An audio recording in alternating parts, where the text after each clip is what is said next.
Buenas noches, estimados hermanos, qué gusto saludarlos a todos, bienvenidos a su estudio bíblico semanal. Es para nosotros un privilegio poder conectarnos con todos ustedes siempre en punto de las 7:30 hora de Centroamérica. Donde quiera que usted nos esté sintonizando, le mandamos un fuerte abrazo, un gran saludo y por supuesto nuestros mejores deseos, que usted y su familia se encuentren bien de salud y por supuesto siguiendo todas las medidas sanitarias y de bioseguridad que han sido recomendadas ampliamente. Espero que este proceso de vacunación en cualquier lugar en donde usted se encuentre sea expedito, sea rápido, sea eficiente y que pronto podamos estar la mayoría de nosotros inmunizados, por lo menos por un tiempo, ante el coronavirus. Así que deseo que todos ustedes, aun que alguno de nosotros ya esté vacunado, sigamos con nuestras medidas de seguridad y sigamos los protocolos establecidos. De esta forma también queremos saludar a todas las personas que nos sintonizan por primera vez, aquellas personas que nos han dado follow en la última semana, bienvenidos. Esto es lo que hacemos todos los días jueves a esta hora y esperamos que usted también pueda unirse a este grupo en vivo o, si usted lo prefiere, también un poco más adelante en diferido. Este video queda en esta cuenta y también puede visitar el canal de YouTube de su servidor, Alessandro López Camilot. En el canal de YouTube están también otros materiales, predicaciones, el devocional Estación de Recarga y por supuesto también este estudio bíblico. Así que bienvenidos sean todos. Si les gusta, recuerde el material que estamos compartiendo, denos un like e invite a otras personas a suscribirse a cualquiera de estas dos cuentas. Bienvenidos también a todos aquellos que regularmente se conectan con nosotros. Les mandamos un fuerte abrazo y un gran saludo desde acá y les agradecemos siempre la fidelidad a este espacio. Vamos a dejarlo, por supuesto, en las manos del Señor y le vamos a pedir al Espíritu de Dios que nos pueda asistir para poder hacerlo a su manera o de acuerdo a Él lo ha diseñado. Así que ahí donde está le pido que ore conmigo.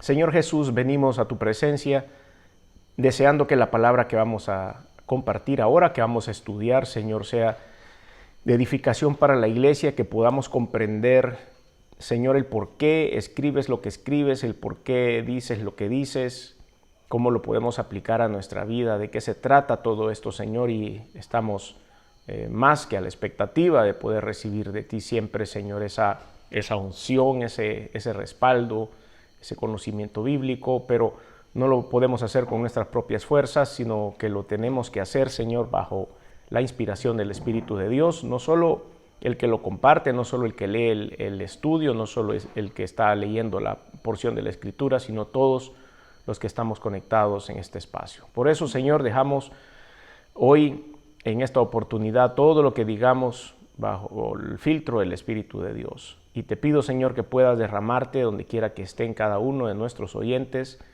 en cualquier espacio donde estén, en cualquier lugar, en cualquier país, en cualquier ciudad, Señor, para que la gloria de Dios pueda llenar sus vidas.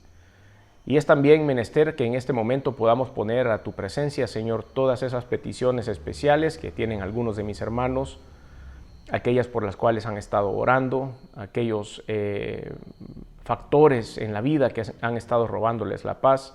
Señor, ahora queremos pedirte que los recibas en tus manos y que puedas gestionar, Señor, cada problema, cada necesidad, cada cosa que ha quitado la paz de tus siervos. Pero terminamos este tiempo de oración dándote las gracias también, Señor, porque aún en medio de la prueba tenemos que aprender a ser agradecidos, porque ese factor que nos está quitando la paz es uno de muchos factores y los demás, muchos son buenos, muchos nos dan paz, muchos nos dan gozo, en muchos hemos podido ver tu mano. Así es que también, Señor, es un buen tiempo para darte gracias por todas tus bendiciones. Ahora quédate con nosotros, Señor, y ayúdanos a conducir este estudio de la mejor forma. A ti sea, como siempre, la honra y la gloria en el nombre de Jesús. Amén y amén. Bueno, vaya conmigo a la Escritura una vez más, a la Epístola a los Gálatas. Epístola del apóstol Pablo a los Gálatas, capítulo 3. Versículos del 19 al 29. Siempre estamos en este estudio de la Epístola a los Gálatas. Y como lo hemos estado estudiando en las oportunidades anteriores, hemos ido viendo cómo el apóstol Pablo ha ido a la defensa de la predicación del evangelio a los gentiles. En la primera parte, de hecho, tuvo hasta un altercado con el apóstol Pedro con respecto a esto, de cómo se planteaba el evangelio y lo que se estaba haciendo bien y lo que no se estaba haciendo bien. Y de esta manera, hasta el capítulo 3 que estamos estudiando en este momento, nos damos cuenta que hay dos comparaciones. Y la primera era que no solo se le debía predicar el evangelio a los judíos, sino también a los gentiles. Y segundo, también que debían de dejar de judaizar a los gentiles, es decir, que no tenía que imponérseles la ley, porque ya no era bajo la ley, sino bajo la gracia, la única manera en la cual hasta el día de hoy podemos llegar a la presencia de Dios. Y hemos estado discutiendo acerca de las diferencias entre la ley y la gracia, y hemos estado muy enfocados en eso, y el capítulo 3, versículos 19 al 29, sigue mencionando un poco de esto el apóstol Pablo, pero vamos a tratar de darle, por supuesto, un giro que sea aplicable a nuestra vida para no ser tan redundantes y estar hablando tanto acerca de la ley y pisoteando la ley y señalando la ley y diciendo que la ley es mala y esto y lo otro, porque en verdad la ley en sí misma no es que sea mala. Lo que está escrito en el Antiguo Testamento no es que sea pecado, no es que haya que aborrecerlo, no es que haya que sacarlo de nuestra vida, lo he repetido una y otra vez. La ley fue escrita para un periodo de tiempo para el pueblo de Israel, para que cumplieran eso, y cumpliendo eso estaban actuando en obediencia a Dios. Después vino la gracia, y ahora por fe, en arrepentimiento y fe, nosotros podemos llegar a la presencia de Dios. Pero lo demás no quiere decir que sea malo. Hay muchas cosas buenas en la ley, hay muchas cosas buenas en el Antiguo Testamento, hay cosas que aprender, hay cosas de que sabemos cómo las tenemos que hacer, y es un buen patrón de conducta para todos nosotros el hecho de poder aprender muchas de las cosas. Dios fue muy específico en algunas cosas de la ley en el Nuevo Testamento que no quiso que siguiéramos cumpliendo. Entre ellas está el sacrificio, entre ellas está el holocausto, entre ellas está el no comer algún tipo de animales y otras cosas que podemos estudiar un poco más adelante. Entonces vemos a manera de introducción, vamos como siempre lo hemos hecho en las últimas oportunidades, a tratar de desglosar esta porción para que podamos comprender de qué se trata. Gálatas 3, del 19 al 29, dice la Biblia: Entonces, ¿para qué sirve la ley? Fue añadida a causa de las transgresiones hasta que viniese la simiente a quien fue hecha la promesa, y fue ordenada por medio de ángeles en mano de un mediador. Y el mediador no lo es de uno solo, pero Dios es uno. Como ven, aquí estamos hablando una vez más de la ley, pero el versículo 19 es hacia donde vamos a conducir este estudio el día de hoy. Entonces, ¿para qué sirve la ley? Entonces, ¿por qué tenemos el Antiguo Testamento y el Nuevo Testamento en nuestras manos? Y entonces, ¿para qué nos ha servido? ¿Por qué Dios quiso que lo leyéramos completo? ¿Y por qué es tan edificante y educativo también el Antiguo Testamento? Y así empieza haciendo esta interrogante el apóstol. Versículo 20, y el mediador no lo es de uno solo, pero Dios es uno. Versículo 21, luego, ¿la ley es contraria a las promesas de Dios? Es un interrogante, y él mismo la responde: en ninguna manera. No es contraria a las promesas de Dios. Al contrario, ahí se cumplen las promesas. Es decir, ahí se profetizaron muchas cosas que se cumplieron después en el Nuevo Testamento. Sigo leyendo después del punto y coma. Porque si la ley dada pudiera vivificar, la justicia fuera verdaderamente por la ley. Mas la Escritura lo encerró todo bajo pecado, para que la promesa que es por la fe en Jesucristo fuera dada a los creyentes. La promesa que es por la fe en Jesucristo. Una vez más, la ley versus la fe en Jesús. Versículo 23. Pero antes que viniese la fe, estábamos confinados bajo la ley, encerrados por aquella fe que iba a ser revelada. Hasta ese momento estábamos confinados a la ley. Únicamente cumpliendo la ley podíamos llegar a ser obedientes y estar dentro de la familia de Dios. Pero dice, había de ser revelada. Ahí mismo están todas las promesas y están también todas las profecías acerca del advenimiento de Jesús. Versículo 24, y aquí está la respuesta a la interrogante del versículo 19. Entonces, ¿para qué sirve la ley? Versículo 24. De manera que la ley ha sido nuestro ayo para llevarnos a Cristo a fin de que fuésemos justificados por la fe. Ya vamos a estudiar un poco más adelante qué significa la palabra ayo. Pero la ley fue nuestro ayo, quiere decir que a través de la ley, a través del conocimiento de la ley, a través de lo que se predijo, se hizo la predicción, la profecía de Jesucristo en el Antiguo Testamento, es que ahora nosotros podemos entender acerca de la verdad de Jesucristo. Versículo 25.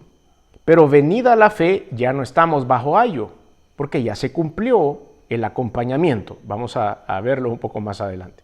Pues todos sois hijos de Dios por la fe en Cristo Jesús. Porque todos los que habéis sido bautizados en Cristo, de Cristo estáis revestidos. Aquí ya entra otra cosa que vamos a analizar más adelante, que es el bautismo. Y dice, porque todos los que habéis sido bautizados en Cristo, de Cristo estás revestidos. Bautismo. Ya vamos a ver qué significa. Ya no hay judío ni griego, no hay esclavo ni libre, no hay varón ni mujer, porque todos vosotros sois uno en Cristo Jesús. Ahora hay luchas y hay mucha discusión con respecto a la diversidad, hay mucha discusión con respecto al racismo, a la violencia de género, etcétera, etcétera. Y aquí en la palabra de Dios podemos encontrar de que para el Señor no hay razas, no hay géneros, no hay nada. Todos somos iguales delante de la presencia del Señor. No porque sea hombre, no porque sea mujer, no porque sea de determinada raza o de determinado lugar geográfico en el mundo, vamos a ser diferentes. Dice, no hay judío ni griego. Es decir, lo que él está diciendo es, no hay judío ni hay gentil. No hay esclavo ni libre, no hay varón ni mujer, porque todos vosotros sois uno en Cristo Jesús. Y eso es lo que hay que publicar. Y eso es lo que hay que decir. Y si vosotros sois de Cristo, ciertamente linaje de Abraham sois y herederos según la promesa. Ya usted conoce, si ha seguido la línea de los estudios que hemos estado llevando hasta este momento, sabe claramente a qué se refiere esta porción de la Escritura cuando menciona el linaje de Abraham y herederos de la promesa, porque fue lo que estudiamos en el estudio pasado. El objeto de enseñar a un niño es hacerlo capaz de desempeñarse sin la ayuda del maestro, escribió Elbert Hubbard. Y esto es exactamente lo que la ley hizo al pueblo de Israel. ¿Cómo es la ley entonces nuestra tutora? Y vamos a ver por qué estamos usando la palabra tutor acá. Comprendamos qué significa que la ley es nuestro ayo. Eso es lo primero que vamos a explicar. Y está en el versículo 19 en adelante. Lo voy a repetir, porque ¿para qué sirve la ley? Fue añadida a causa de las transgresiones hasta que viniese la simiente a quien fue hecha la promesa y fue ordenada por medio de ángeles en mano de un mediador, y el mediador no lo es de uno solo, pues Dios es uno. Luego la ley es contraria a las promesas de Dios en ninguna manera, porque si la ley dada pudiera vivificar, la justicia fuera verdaderamente por la ley. Mas la Escritura lo encerró todo bajo pecado para que la promesa, que es por la fe en Jesucristo, fuese dada a los creyentes. Y ahí vemos como en el versículo 24 dice, de manera que la ley ha sido nuestro ayo para llevarnos a Cristo. Vamos a ver el uso local o a qué se quería referir la Escritura con respecto a la cultura hebrea del momento, escribiendo acerca del ayo. Y vea qué interesante lo que encontramos al buscar esta traducción. Ayo viene de una palabra que se pronuncia paidagogos, y era un esclavo que era empleado de las mejores familias griegas y romanas de las clases más elevadas para que se encargara de los jóvenes entre 6 y 16 años, y este pedagogo, así se le decía, vigilaba su comportamiento en el hogar, lo acompañaba cuando salía de casa, cuando iba al centro de estudios. Es un pedagogo. El ayo, que era la palabra que se usaba, era ese pedagogo que le enseñaba a los muchachos entre 6 y 16 años todas las cosas de la vida. Y por supuesto estaba, como dije hace un momento, era un esclavo pero un esclavo que había sido educado, era un esclavo que había tenido preparación académica y era por eso que él estaba entrenando también a los hijos de estas personas. Ahora sí usted me entiende, o entendemos más bien juntos, usted y yo, lo que quiso decir la palabra de Dios en el versículo 24, de manera que la ley ha sido nuestro pedagogo, nuestro ayo, nuestro tutor. La ley nos ha enseñado acerca de lo que iba a ser más adelante el proceso de la fe en el Señor Jesucristo. La ley nos enseñó, usó la pedagogía para mostrarnos cómo iba a venir al mundo el Señor Jesucristo, de qué manera se iba a manifestar, el lugar a donde se iba a manifestar y cuál era el rol que Él iba a seguir en este lugar. Por eso decimos que la ley nos acompañó en toda esta creación, en nuestra educación de fe. La ley como la tutora quiere decir que en su acompañamiento nos enseñó a los seres humanos que es incapaz o que somos incapaces de cumplir la ley. Nos enseñó a los seres humanos a que era muy difícil cumplir al pie de la letra la ley y por eso los fariseos habían creado todo tipo de literatura de manera que ni ellos mismos podían alcanzar a comprender cómo debía cumplirse al pie de la letra. Pero con nuestra propia fuerza era imposible. Lo que Dios quería en todo el mundo en esa época era obediencia, hacer nuestro mejor esfuerzo para poderlo cumplir. También nos hace ver la ley como tutora que somos pecadores y que somos transgresores, que siempre de alguna manera vamos a traer esa naturaleza pecaminosa que nos va a hacer caer en algún momento en algo que a Dios no le agrada y es necesario que lo entendamos y la ley nos hace entender eso. También nos hace entender que no hay ninguna persona justa o buena, que ninguno va a dar la talla en cuanto a las obras, en cuanto a lo que yo puedo hacer para merecerme un lugar en el cielo. No hay personas justas ni buenas.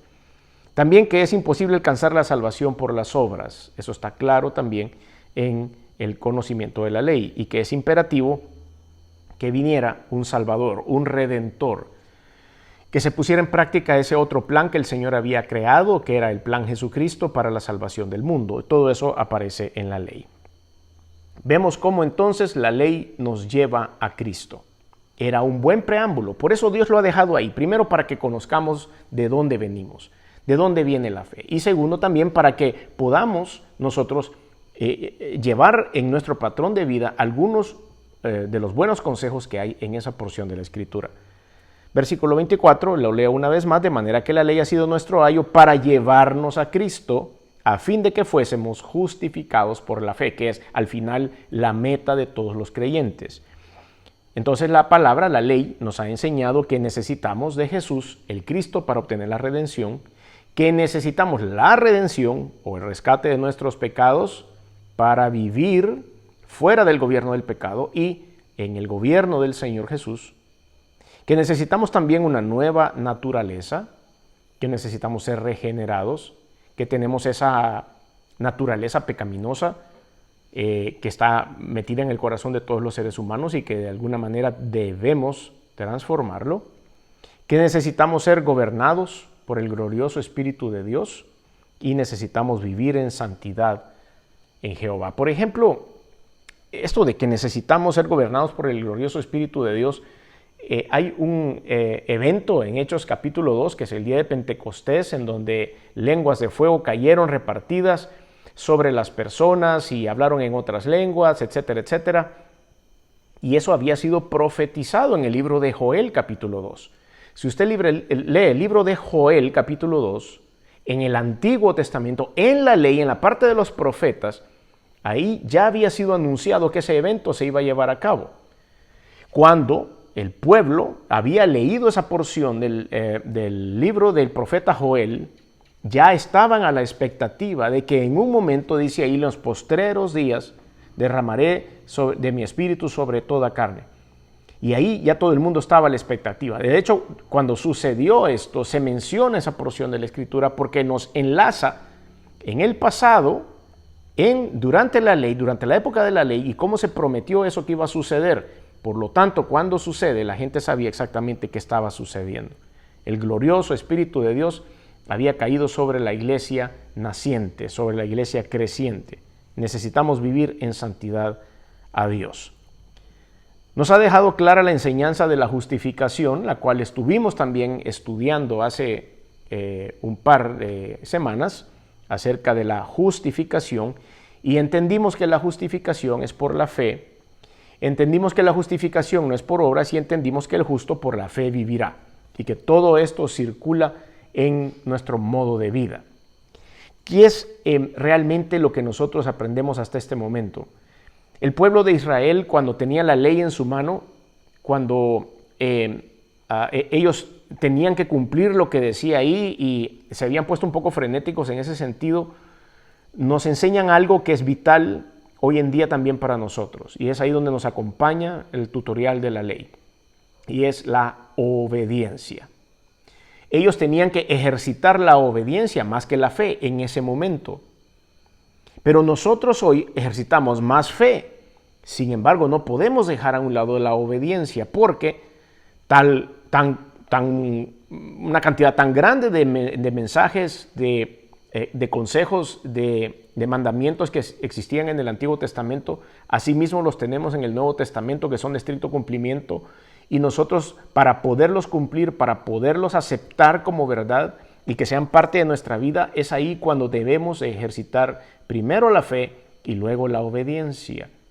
Entonces podemos también recibir la herencia de la etapa anterior a través del tutorial de la ley, en que debemos volvernos sumamente obedientes, y esta parte es principal.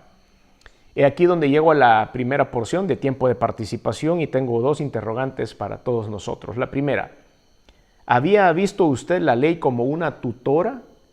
¿O sencillamente era parte de toda la Biblia? ¿O no sabíamos a qué se refería? ¿O no sabíamos si cumplirla o no cumplirla? Si no es así, ¿por qué cree usted que no había identificado a la ley como una tutora o como un ayo, que ya explicamos qué significa? La segunda interrogante, ¿qué piensa del propósito del Señor encerrado en la ley? Ahora que lo hemos explicado, había un propósito divino y hay todavía un propósito divino en que ese libro o esa porción de la Biblia esté con nosotros hoy en día. Comprendamos esa tutoría entonces de la ley. Imagínese usted qué nosotros pudiéramos hacer sin leer los primeros capítulos del libro de Josué, por ejemplo.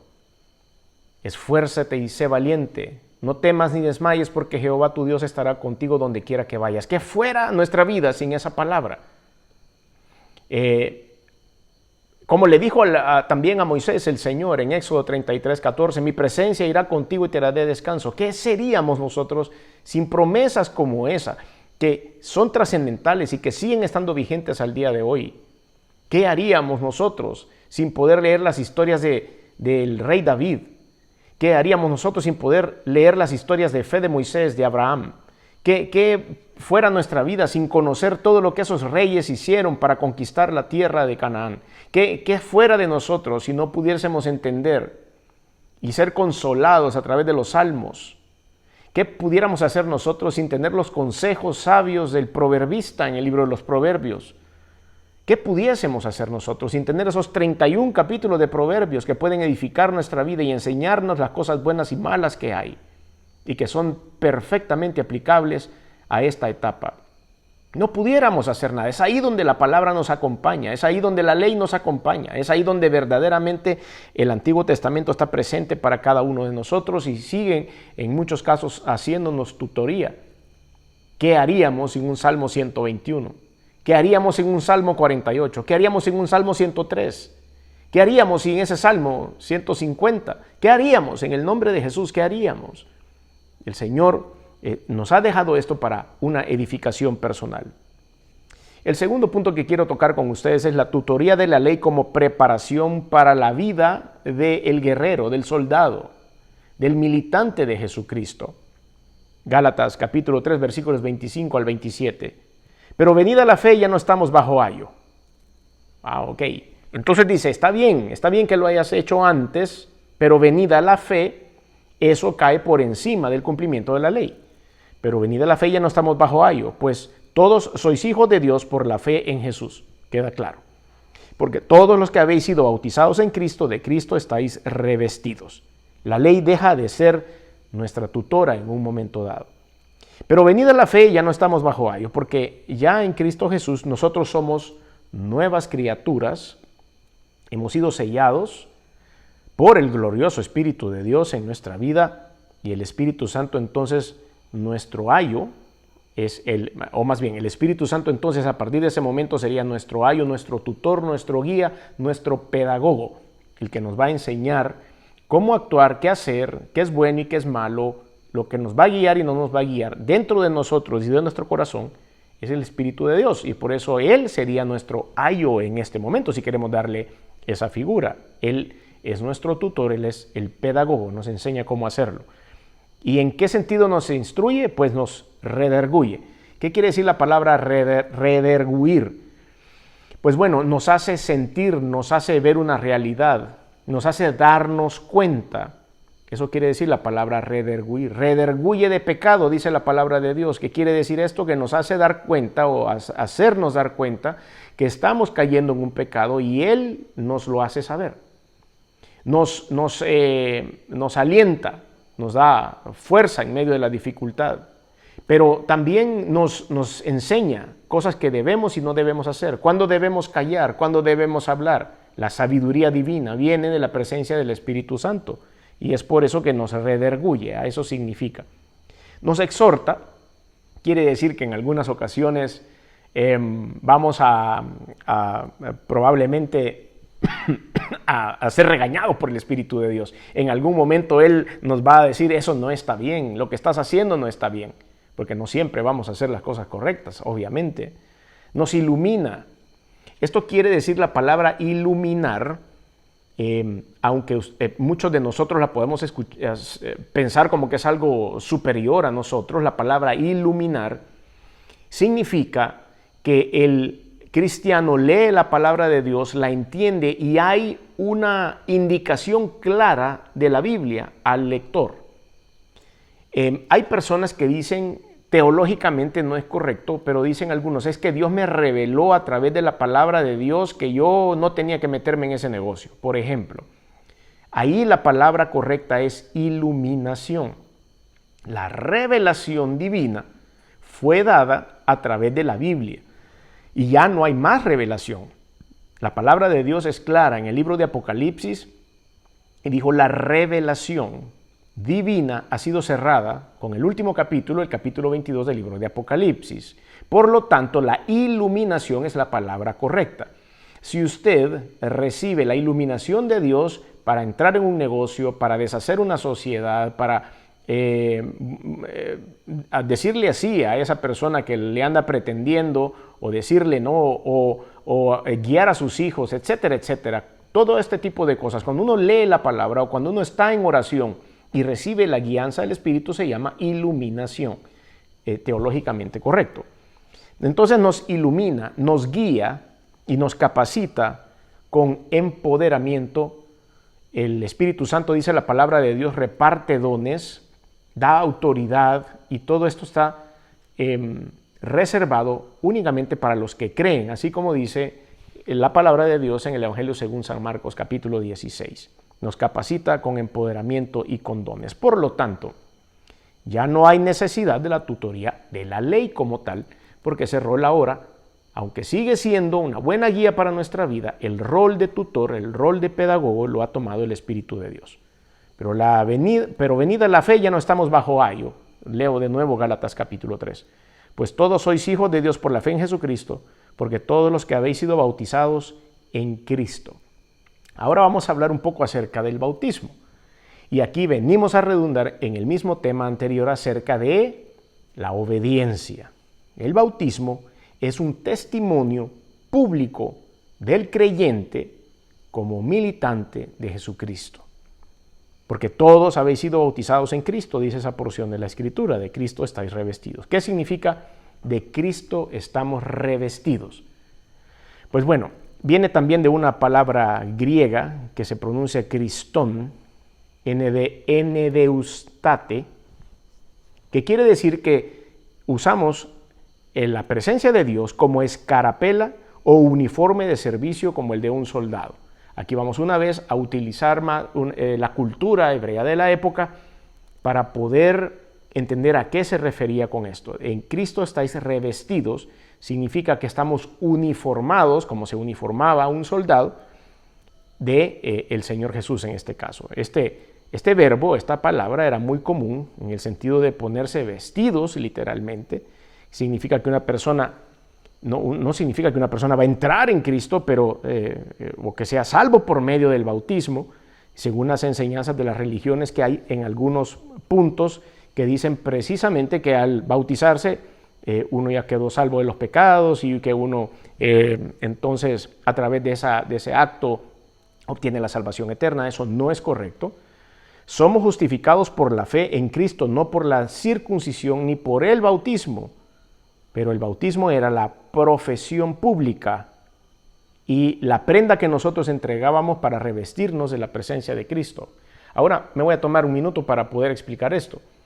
La palabra bautizo viene de una palabra griega baptizo, que significa sumergirse, una inmersión, y era utilizada también en la cultura hebrea para el teñido de las telas. Entonces, cuando habían diferentes colores de tela, lo que hacían era, igual que algunos de ustedes que ya tienen algunos años como su servidor recordarán, cuando teñíamos con un poco de añil una camiseta vieja color blanco y la metíamos en una olla de agua hirviendo y le poníamos un poco de añil y entraba esa camisa y salía azul. Pues eso era lo que se llamaba bautizar. Lo que estábamos haciendo literalmente era bautizar esa camisa, esa camiseta, para que saliera de ese color. Quiere decir que salíamos revestidos, y ese es el principio del bautismo.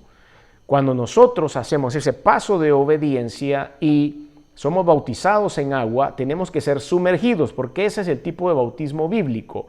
La palabra de Dios no dice que hay bautismo por aspersión, es decir, por tirar un poco de agua sobre la cabeza de alguien, sino por inmersión, así como lo hizo el Señor Jesucristo en el río Jordán. Y asimismo dice, vamos a estar revestidos de Jesús al salir de ahí. Eso es simbólico también.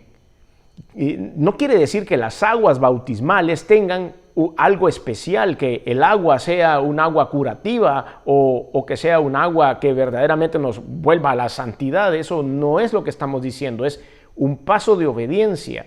El Señor Jesucristo bajó a las aguas del río Jordán y ahí se bautizó. No era que el Jordán tuviera algo especial, era que él tenía que seguir su protocolo. Y cuando Juan el Bautista le dijo, yo no te puedo bautizar, ¿cómo te voy a bautizar a ti si tú eres el maestro, el Mesías? ¿Y yo cómo voy a hacer? Y él le dijo claramente, usted puede leer la historia después tranquilamente en su habitación, y el Señor le dijo, no te claves, tranquilo que esto tiene que pasar, yo tengo que seguir todos los protocolos que seguiría cualquier ser humano, bautízame de una sola vez. Y es por eso que el Señor lo hizo.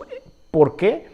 Por obediencia, y en ese momento del bautismo cae la unción del Espíritu de Dios personificado en una paloma sobre la cabeza de Jesucristo y dijo una voz en el cielo, este es mi Hijo amado en quien tengo complacencia. ¿Y era por qué? Porque él había sido obediente, siguiendo todos los protocolos que después cada uno de nosotros tiene que seguir.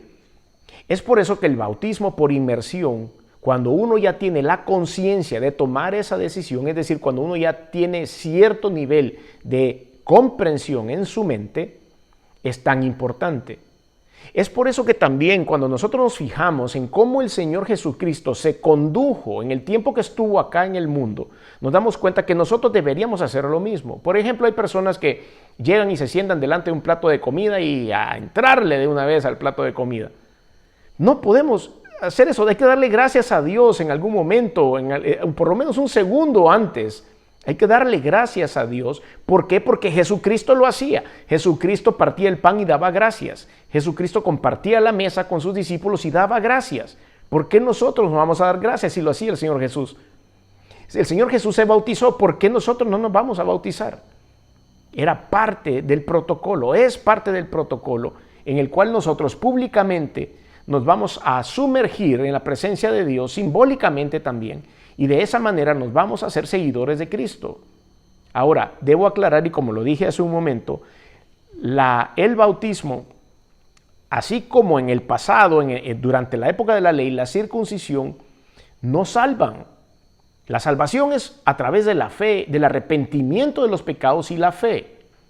El bautismo es un paso de obediencia en el cual yo públicamente estoy diciendo yo soy de Cristo. Y es por eso la importancia del bautismo. El creyente que se bautiza está no solamente haciendo una confesión pública de fe y lealtad a su Señor Jesucristo, sino que está diciéndole al mundo y al infierno mismo que él o ella es un soldado de Jesucristo. A partir de ese momento estamos teñidos con el color del Señor. La unidad del ejército y la familia de Jesucristo está basada en la obediencia. Ya no hay judío ni griego, ya no hay esclavo ni libre, ya no hay varón ni mujer, porque todos vosotros sois uno en Cristo Jesús. Y si vosotros sois de Cristo, ciertamente linaje de Abraham sois y herederos según la promesa. Así termina esta porción que hemos estado estudiando. Somos miembros de este ejército, somos miembros de esta familia, somos herederos, somos coherederos los unos con los otros. No hay distinciones, ni hay acepción de personas. Todos somos un cuerpo en Cristo y todos somos descendencia de Abraham como el cumplimiento de la promesa de que haría una simiente en Jesús. Que eso lo hemos estudiado ya en el pasado. Preguntas de reflexión. ¿Ha dado usted testimonio público de su lealtad a Dios a través de su Hijo Jesucristo? Si ha sido así, ¿ha sido leal en cumplir ese testimonio de lealtad a Jesús? ¿Quiere comenzar a vivir como un soldado fiel de Jesucristo para darle a Él la honra y la gloria? La iglesia de Cristo está siendo llamada para que la vida sea a través de la comprensión, de la tutoría que tuvimos con la ley y la tutoría que tenemos ahora a través de la unción del Espíritu Santo. ¿Quién es nuestro ayo hoy? El Espíritu de Dios. ¿Quién es el que dio su vida por nosotros y a quien le debemos nosotros ser fiel y creer en su obra y en su ministerio? Es al Señor Jesucristo, al Rey de Reyes y al Señor de Señores. Espero que ustedes y yo podamos aprender cada día más acerca de la tutoría del Espíritu de Dios, de la pedagogía que nos quiere dar el Espíritu de Dios, de cómo el Espíritu de Dios nos ilumina al momento de leer la palabra de Dios, de poderla analizar, de poder meditar en ella y de poderla aplicar a nuestra vida. De que sigamos dándole la importancia que tiene el Antiguo Testamento como una muy buena fuente del propósito de Dios para los seres humanos. Una muy buena fuente histórica en donde nosotros podemos encontrar hombres y mujeres de fe que transformaron el mundo a través de esa fidelidad a Dios y de esa obediencia. Y que nosotros hoy día podamos creer a través de la fe que Jesús es nuestro Señor y Salvador, que es por supuesto fuerte en batallas y que nos puede dar el perdón de los pecados y la vida eterna, que el Espíritu de Dios es nuestro guía y nuestro pedagogo y que el cumplimiento de la palabra de Dios a través de la obediencia en lo que Dios nos ha pedido que hagamos, así como el bautismo, así como diezmos y ofrendas, así como amar al prójimo como a nosotros mismos, así como amar a Dios por sobre todas las cosas, son las áreas que Dios quiere que desarrollemos en nuestra vida. Si usted quiere dar un paso de fe, de arrepentimiento y fe, y quiere decirle al Señor Jesús que pase a ser el Dios y Salvador de su vida, le invito a que hagamos esta oración ahí donde está. Cierre sus ojos y diga conmigo: Señor Jesús, reconozco que he hecho cosas que no han sido de tu agrado. Perdóname, me arrepiento. También reconozco que viniste al mundo hecho hombre, que te colgaron en una cruz y que la sangre que derramaste ha servido para limpiar mis pecados. Reconozco que resucitaste al tercer día y que estás vivo, que estás sentado a la diestra de Dios y por lo tanto, por la fe, abro mi corazón y te recibo como mi único y suficiente Señor y Salvador. Pido al Espíritu Santo que me tutoree, que sea mi pedagogo, que me guíe a través de esta vida hasta la eternidad. En el nombre de Jesús. Amén y amén.